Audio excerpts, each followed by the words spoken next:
সম্পদ, ধৈর্যের পাহাড় পৃথিবীতে স্থাপন করে গেছে। কোরবানি করেছো মা হাজেরা আলাইহা সালামের ইতিহাস তোমার সামনে চলে আসছে। ইসমাইল নবীর মা কেমনে সন্তান তার বাবার কাছে ছুরির নিচে দিয়ে দিল। দুনিয়াতে 80 বছরের পর বাবা ইব্রাহিম একটা সন্তান পাইছেন ইসমাইল।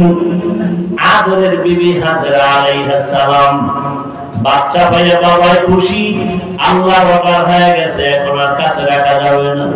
মক্কা কিনারায় জঙ্গল পাহাড়, ওখানে বিবি হাজেরাকে আর ইসমাইল শিশুটারে রেখে নবী ইব্রাহিম বিদায়। আম্মা জান হাজেরা কয়, ও পয়গম্বর আপনি যেখানে রেখে যান আপনি কই যান? আমি বাড়ি চলে যাই। বিষয়টা কি? এখানে মানুষ নাই, সূর্যের আলো নাই, কিচ্ছু নাই, খাওন দাওন নাই, আমি মহিলা মানুষ, এই শিশু বাচ্চা নিয়ে কেমনে থাকবো? এবার ইব্রাহিম নবী কথা বলে না, চুপ করে দাঁড়ায় আছেন। মা হাজেরা বলে, আরে নবীর স্ত্রী তো, এত বুদ্ধি তো আল্লাহ কিছু দিয়ে রাখছেন। কয় বড় বোন সারা বিশ্ব সুন্দরী, এর সাথে কোনো দ্বন্দ্ব? ইব্রাহিম নবী মাথা নাড়ায় বলে, না। হাজেরা বুঝতে পারছেন এখানে আল্লাহর হুকুম আছে, এবার আল্লাহর হুকুম হইছেনি। এবার ইব্রাহিম নবী জিও বলে না, মাথা দিয়া সম্মত দিলেন, হ্যাঁ। এবার হাজেরা কয়, আল্লাহ যদি অর্ডার করে থাকে আমি হাজেরা কোনো আফসোস নাই, দুঃখ নাই, আপনি চলে যান, দোয়া করবেন আল্লাহ যেন হেফাজত করে। মা হাজেরা ধৈর্য, মা হাজেরাকে আমরা এত ভালোবাসি, এই ধৈর্যের কারণে কিয়ামত পর্যন্ত, ইসরাফিলের সিংহায় ফুৎকার দেওয়া পর্যন্ত মা হাজেরার স্মৃতি আল্লাহ হাজীদের জন্য ওয়াজিব করে দিয়েছেন। ও হাজী সাহেবরা, তোমরা মক্কায় গিয়ে যখন হজ করবা, সাফা মারওয়ায় আমার হাজেরা দৌড়াইছে 7 বার। তোরা যদি দৌড়টা না দাও আমি আল্লাহ তোদের কারো হজ কবুল করব না। চিন্তা করেন, বালিশে মাথা লাগাইয়া, এটা কেমন কপাল যে হাজেরা দৌড় কিয়ামত পর্যন্ত আল্লাহ বাধ্য করে দিয়েছেন, হাজিরা দিবি দৌড়, না হয় হজ বাতিল। মাওলার কাছে হাজেরার ধৈর্য পছন্দ হয়েছে।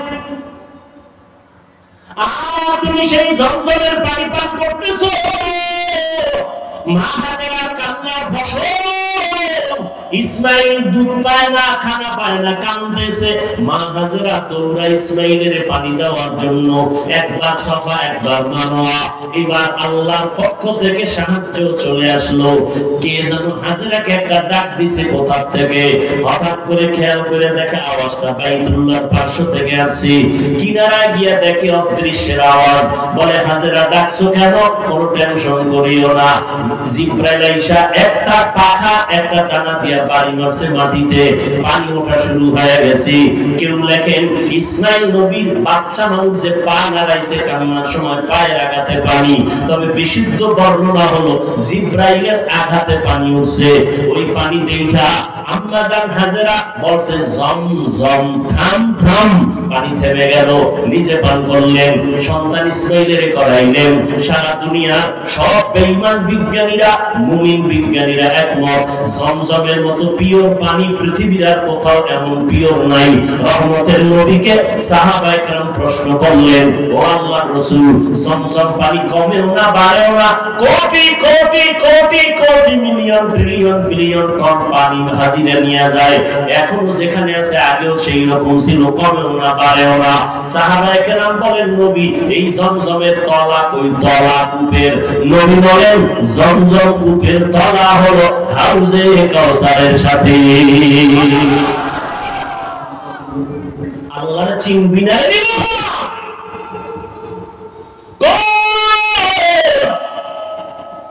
আমরা যে সার্টিফিকেট নাই তো সম্মান করে নাই।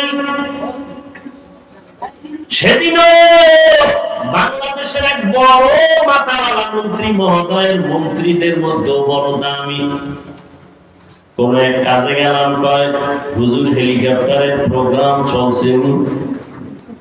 আমি আরেকজনের সাথে পরিচয় করা সিনিয়র হুজুরের হেলিকপ্টার হুজুর।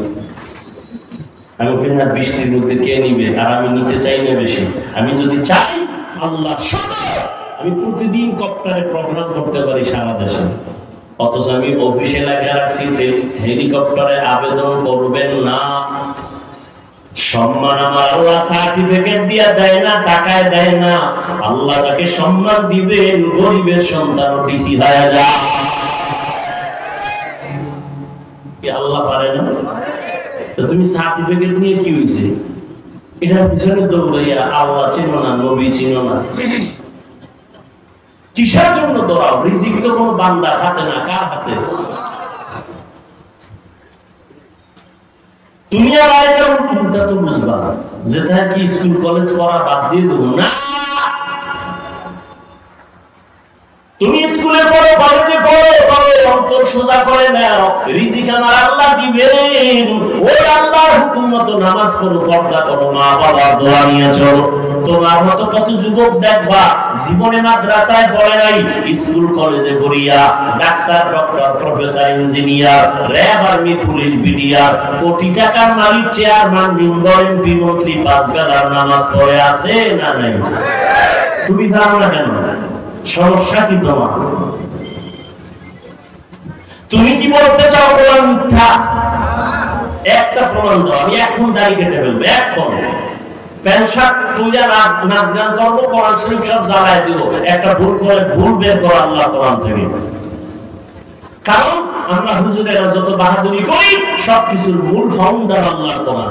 জান্নাত আছে প্রমাণ কোরআন, আল্লাহ আছে প্রমাণ কোরআন শরীফ, কিয়ামত হবে প্রমাণ কোরআন শরীফ। সেই কোরআনে যদি একটা ভুল বের করতে পারো, তাহলে পুরো কোরআন ভুল, আল্লাহ ভুল, ইসলাম ভুল, সব ভুল মানি না। পারবা বের করতে? পেরেছে কোনো বেঈমান? তাহলে তওবা করো, মাস্তানি ছাইরা তওবা করো। তওবা করে আল্লাহকে বলো, আল্লাহ শয়তানের ধোঁকায় বহু বাহাদুরি করছি, আর করতে চাই না। কোন দিন যেন বাসের নিচে লাশ চলে যায়। এই যে কোরবানির ঈদে, রমজানের ঈদে কত যুবক গাড়ির নিচে চলে গেল, পানির ভেতরে লাশ হয়ে গেল। ধৈর্য বড় দামি এক সম্পদ। আল্লাহর মহব্বত নিয়ে পাঁচ বেলার নামাজ করো, পাঁচবার ওযু বানাও, শরীর তাজা থাকবে, কোনো ক্রিম লাগবে না, রোগ কম হয়ে যাবে। রোগ কম হয়, আল্লাহর ভয় অন্তরে জমা করো। এই ভয়টা দুই প্রকার, আল্লাহর পক্ষ থেকে ভয়, আবার বান্দার পক্ষ থেকেও ভয়। যেমন ইসরায়েলের মধ্যে বেঈমানরা ফিলিস্তিনের মুসলমানদের ভয় দেখায়, মসজিদে আকসা ছেড়ে দাও, না হয় তোমাদের উপরে হামলা করা হবে। বলে হামলা করো, যাই করো, জীবন দিব, আল্লাহর ঘর থেকে আমরা আলাদা হব না।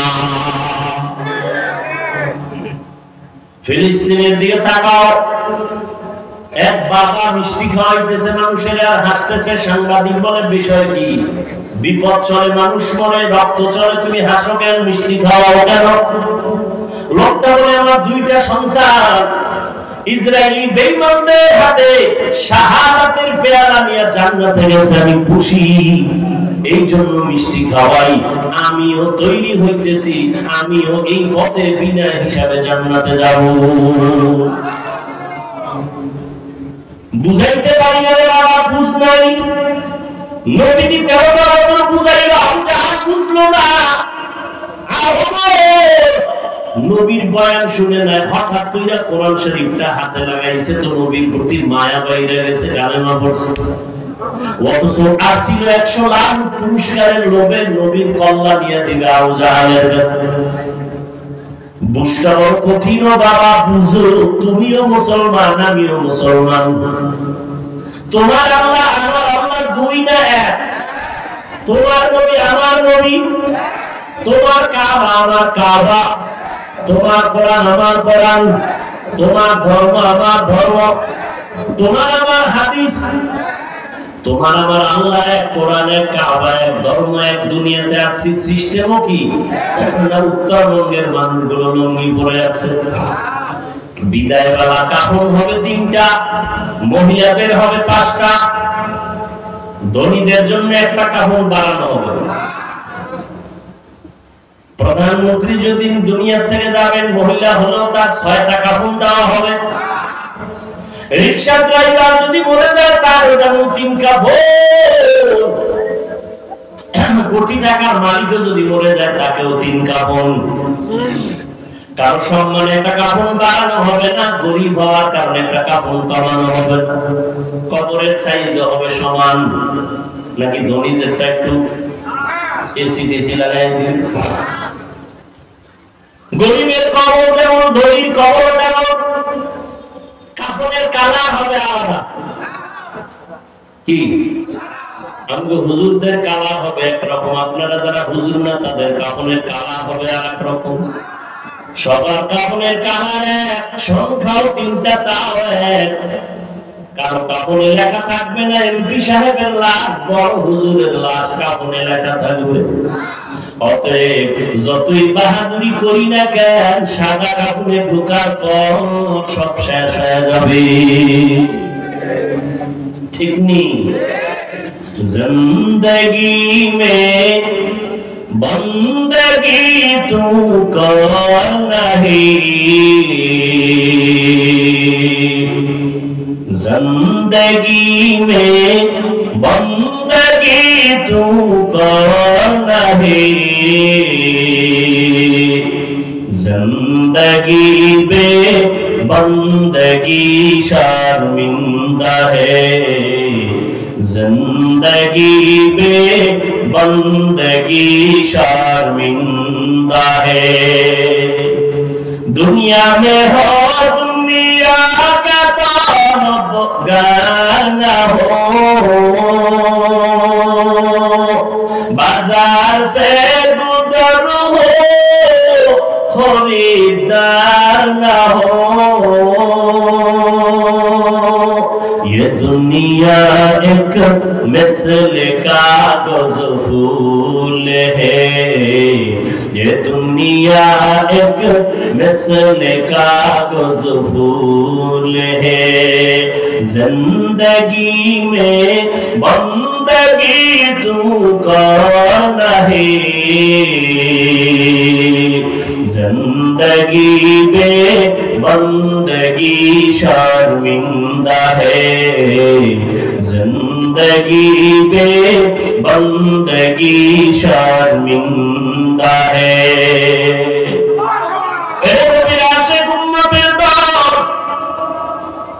পাঁচটা জিনিসের মাধ্যমে আল্লাহ পরীক্ষা দিবেন। 1 নাম্বার ভয়।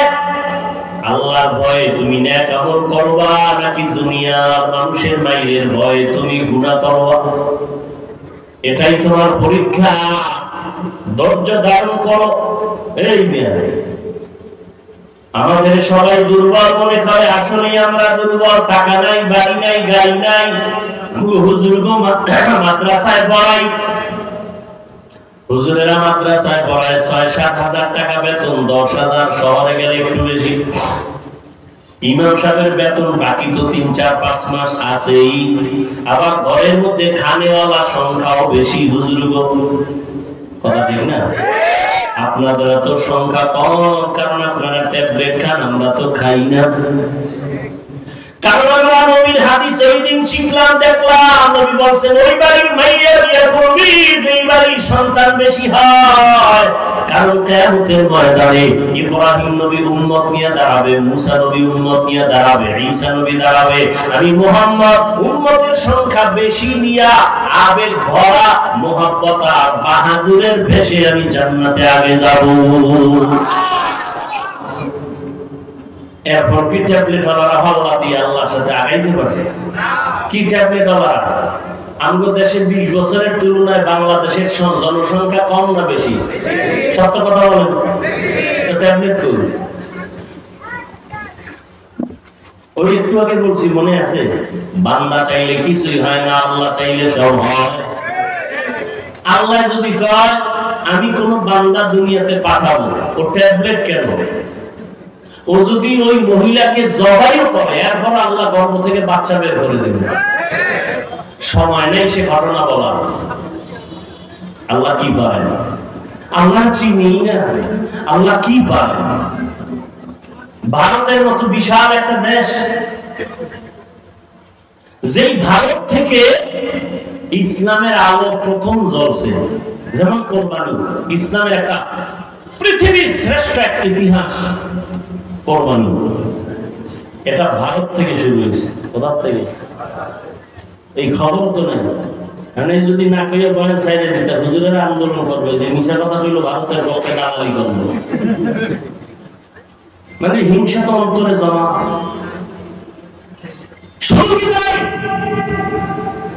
পৃথিবীর ইতিহাসে মুসলমানদের এক বিজয়ী এক আওয়াজ হলো হজ।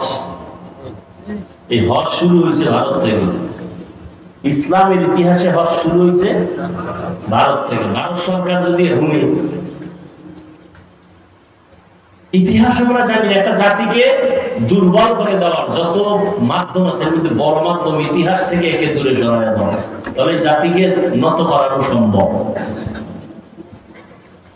ইসলামের ইতিহাস আমরা জানি না, এ কারণে আমি ইমান দুর্বল। আমাদের মুসলমানদের ইতিহাস হলো অগ্নি ঝরা ইতিহাস।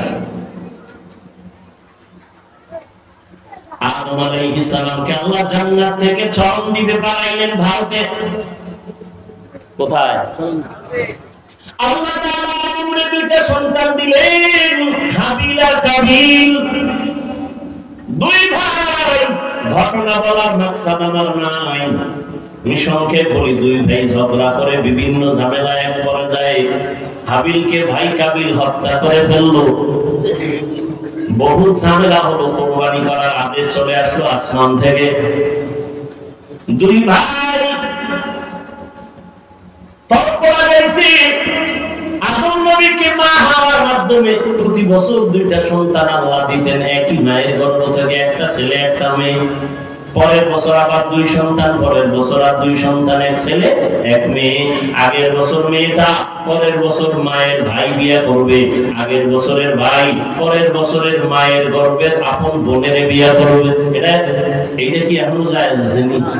এটা শরীয়তে আদম নবীর শরীয়তে হালাল ছিল।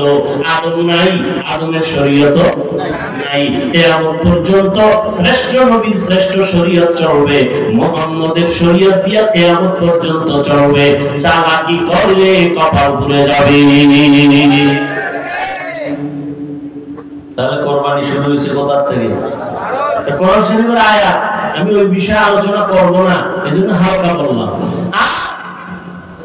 আদম নবী মানব জাতির আদি পিতা আবুল বাশার, তিনি এই চরণদ্বীপ ভারত থেকে পায়ে হেঁটে 40 বারের বেশি বাইতুল্লাহ গিয়া হজ করছেন, হেঁটে হেঁটে। সুবহানাল্লাহ। সুবহানাল্লাহ কেন? ফজর পড়ে নাই, জোহর পড়ে নাই, আসর পড়ে নাই, মাগরিব পড়ে নাই, এশাও পড়ে নাই। এখানে সাফাবাজি করে আমরা আশিকে রাসূল। দেখো জবানে সুবহানাল্লাহ আসবে কিভাবে? এরা নামাজ লাগে এটাকে জরুরি মনেই করে না। কত বড় বেয়াদব হইলে তাই নামাজ না পড়লাম গো ঈমান তাজা। কত বড় নিকৃষ্ট বেয়াদব। আল্লাহ হেদায়েত দান করুন।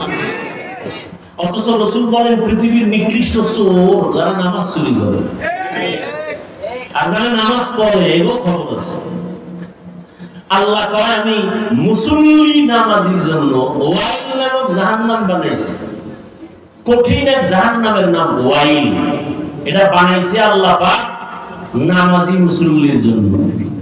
এবার বুঝেন যারা নামাজ পড়েন টের পাইতেছেন নি কিছু? কোরআনের আয়াতের শব্দ শুনাইতেছি। নামাজি মুসল্লির জন্য ওয়াইল নামক জাহান্নাম, এটা বড় মারাত্মক জাহান্নামের নাম ওয়াইল। ওয়াইলুল লিকুল্লি হুমাযাতিল লুমাযা। ওয়াইল নামক জাহান্নাম, যারা মানুষের নামে গীবত করে আর বানায় বানায় অপবাদ দেয়, ওয়াইল জাহান্নাম। ওয়াইলুল ইয়াওমাইযিল লিল মুকাদ্দিবিন, মিথ্যাবাদীর জন্য ওয়াইল নামক জাহান্নাম। ওয়াইলুল লিল মুতাফফিফিন, ব্যবসায় যারা ঝামেলা করে, মাপে ঝামেলা করে, ওয়াইল নামক জাহান্নাম। ওয়াইল নামক জাহান্নামটা বড় মারাত্মক। ও আল্লাহর বান্দা, আর আয়াতে আল্লাহ বলেন নামাজীর জন্য ওয়াইল নামক জাহান্নাম। আরাইতাল্লাযী ইউকাযযিবু বিদ্দীন ফাযালিকাল্লাযী ইয়াদউল ইয়াতীম ওয়া লা ইয়াহুদ্দু আলা তাআমিল মিসকিন। পরেরটা বাসায় গিয়ে তরজমাটা কইলেন, ফাওয়াইলুল লিল মুসাল্লিন, মুসল্লির জন্য ওয়াইল নামক জাহান্নাম। এবার যারা নামাজ পড়ার একটু খুশি নাকি? আমরা তো লাইনে নেই। হ্যাঁ, তোমার জন্য আরো কঠিন জাহান্নামের আযাব। তোমার পরকালের ভিড়া তো পড়ে, নামাজ না পড়লে দুনিয়াতে চেহারার নূর থাকবে না, থাকবে না। এখনই তো চেহারা দিয়ে তাকাইলে মায়া লাগে না, অথচ বয়স মাত্র 27 বছর। এর যুবক 40 বছর পর্যন্ত তো চেহারাটা সুন্দর থাকবে, উজ্জ্বল থাকবে, কোনো মেডিসিন পাউডার ক্রিম লাগবে না, আল্লাহ নিজ হাতে এটা বানায় দিয়েছে। অথচ 27 বছর বয়স, তোর 25 বছরের চেহারার মধ্যে কেন উজ্জ্বলতা নাই, মায়া নাই, দেখলে ভালো লাগে না? তোর চেহারা তো নষ্ট হয়েছে কেন বল? সারা রাত মোবাইল নিয়ে কবিরা গুনাহ করছো, আমার মাওলা সহ্য করতে পারে নাই, চেহারার নূর আল্লাহ নিয়ে নিছে। শুধু কি তাই? এই মোবাইল চালাইতে চালাইতে তোর চোখের পাওয়ার নাই, কানের পাওয়ার নাই, হাত দুর্বল, ব্রেন দুর্বল, সব দুর্বল হয়ে গেছে। বুকে ব্যথা বাড়ছে, মাথা ব্যথাও বেড়ে গেছে এই মোবাইল দেখতে দেখতে। ঠিক নেই? একটু টেনশন দূর করি। মোবাইল হলো সব রোগের মূল রোগ। এক ওসি সাহেব কয়, হুজুর নেশার বিরুদ্ধে ওয়াজ করেন। আমি বললাম কোন নেশা? কয় মদ, ইয়াবা, এগুলো সব বাদ দেন, মোবাইলের নেশার বিরুদ্ধে ওয়াজ করেন। কামনে করেন? তা আমি করি, শুনেন যাই না। মিরপুরে ঠাড়া ভাঙ্গা ওয়াজ দিলাম মোবাইলের বিরুদ্ধে। মোবাইল স্বামী স্ত্রীর মাঝখানে পর্দা লাগাইছে মোবাইল। স্ত্রী স্বামীর হক আদায় করে না, স্বামী স্ত্রীর হক আদায় করে না। কেন? মোবাইলের হক আদায় করতেই তো রাত শেষ। মা বাবা সন্তানের হক আদায় করে না মোবাইলের কারণে, সন্তান মা বাবার হক আদায় করে না মোবাইলের কারণে। তাজা তাজা প্রাণগুলো চুরির নিচে চলে গেল মোবাইলের কারণে। কি বলবো? এই মোবাইলের কারণে মায়ের সাথে বেয়াদবি করেছো যুবক, মোবাইলের কারণে বাবার সাথে গাদ্দারি করেছো, শিক্ষকের সাথে বেয়াদবি করেছো। আল্লাহর কসম করে বলি, লিখেরা তোর কপাল আগুন লাগছে, তুই মরা এত তাড়াতাড়ি মরবি না। আর যদি মরা তো গাড়ির তলে, মানে যে ধর এটা কইতে পারবি না, শেষ। আর যদি না মরবো, বিছানায় মরার আগে পঙ্গু হয়ে থাকবি, লেখেরা হাদিস শুনানোর সময় নাই যে আমি যা বলতেছি মনে করিস না গাঞ্জা খাইছি। আমার চেহারা দেখলে গাঞ্জা খাওয়ার মতো মনে হবে তো তুই কেন বলো আবল তাবল বলি? তোর চেহারা দেখলে মনে হয় তুই গাঞ্জা খাও, তুই ইয়াবা খাও, তুই নামাজ পড়ো না, তুই মায়ের সাথে বেয়াদবি করো, বাবার সাথে বেয়াদবি করো, অল টাইম তোর উপর অভিশাপ অভিশাপ অভিশাপ। ভয় লাগে তুই কখন হাত পা ভেঙে গাড়ির তলে বেরোতে থাকবি, ভয় লাগে আমার। শিক্ষকের সাথে বেয়াদবি করেছ, আল্লাহ কসম করে বলি আল্লাহ তোরে মাফ করবে না শিক্ষক যতদিন পর্যন্ত তোরে ক্ষমা না দিবে।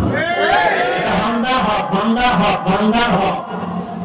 মা বাবার ক্ষমা না দেওয়া পর্যন্ত আল্লাহ দিবেন না। মোবাইলের কারণে মায়ের কামাই চলে গেল, এই মোবাইলের কারণে শিক্ষকের কলিজাটা ফাটায় দিছো দুঃখ দিয়া, অভিশাপ তোর কপালে রাখছে, যে কারণে চোখেও পানি আসে না, মোনাজাত ধরতে চাও না, অন্তর শক্ত হয়ে গেছে, চেহারার মধ্যে কোনো নূর নাই। মরার বিছানায় পড়ে থাকবি। আর যদি মা বাবার থেকে, শিক্ষকের থেকে, মুরব্বীদের থেকে তওবা নিয়া ক্ষমা নিয়ে আল্লাহর কাছে মাফ চাও, মুহূর্তে আমার আল্লাহ তোর জীবনটা সব গুনাহ মাফ করে পবিত্র বানায় দিবেন। ও যুবক, আল্লাহর গোলাম, হাসতেছো না? খুব মজা লাগতেছে নাকি? মা বাবা বরদোয়া করে শুনে খুব মজা লাগে না? শিক্ষক বরদোয়া করে খুব মজা লাগে, গান দলে ঘুরে মরবি শুনে খুব মজা লাগে না? অন্তরে একটু দুঃখ লাগে না যে আমি এত খারাপ? অথচ ১৫০০ বছর আগে রাসূল কি বলছেন? যুবকেরা আমি মুহাম্মদের উপকার করেছে আর বুড়ারা বিরোধিতা করেছে। যুবক এই পৃথিবীর একটা অমূল্য সম্পদের নাম যুবক। আল্লাহর কাছে যৌবনের ইবাদতের দাম বেশি, দুনিয়াতে যুবক সময়ের দাম বেশি, শক্তির দাম বেশি। আমি বলছি তুমি হুজুর হও না, ডাক্তার হও, ইঞ্জিনিয়ার হও, প্রফেসর হও, এমপি হও, এসপি হও, ডিসি